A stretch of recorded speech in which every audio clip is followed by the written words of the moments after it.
প্রিয় মাজার জিয়ারতকারী তীর্থযাত্রীগণ, প্রিয় মাজার জিয়ারতকারী তীর্থযাত্রীগণ, আপনাদের আমার তরফ থেকে হাজার হাজার সালাম।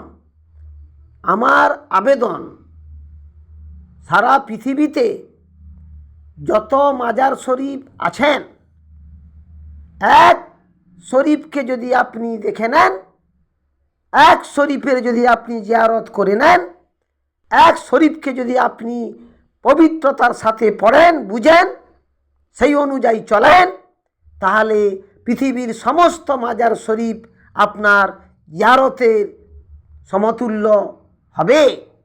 সেই পবিত্র এক কোরআন শরীফ আল্লাহর তরফ থেকে আল্লাহ রসুলের উপর নাজিল হয়েছেন। আপনি যেই মাজার শরীফে যান, ভালো কথা, সেই মাজার শরীফের আপনি অনুসরণ করুন, ভালো কথা। আপনি পৃথিবীর সমস্ত মাজার শরীফকে দর্শন করুন, জিয়ারত করুন, ভালো কথা। আপনাকে ভাবতে হবে প্রথম কোন শরীফ আল্লাহ তাআলা পাঠিয়েছেন, কে নিয়ে এসছেন, সেটা হচ্ছে পবিত্র কোরআন শরীফ। যেই মাজার শরীফে আপনি যান, আল্লাহর ওলি মাজার শরীফে আরাম করছেন।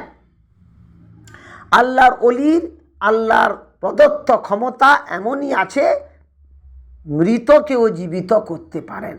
তাহলে বুঝছেন আল্লাহর ওলির ক্ষমতা কতটা।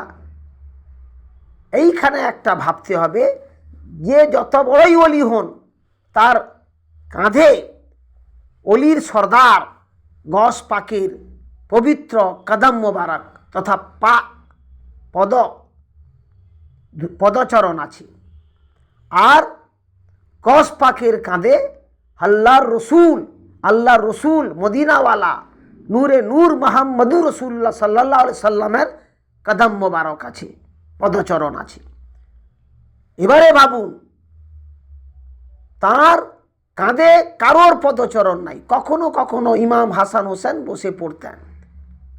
এবারে ভাবুন, তার সর মোবারক, ওখানে কি আছে? আল কোরআন আছে।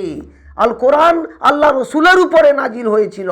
তাহলে কোরআন শরীফের কদর আল্লাহ রসুলের সরের উপর। তাহলে বুঝুন, সেই কোরআন শরীফ মূল শরীফ, পড়ুন, বুঝুন, সেই অনুযায়ী চলুন, সফল হবেন ইনশাআল্লাহ।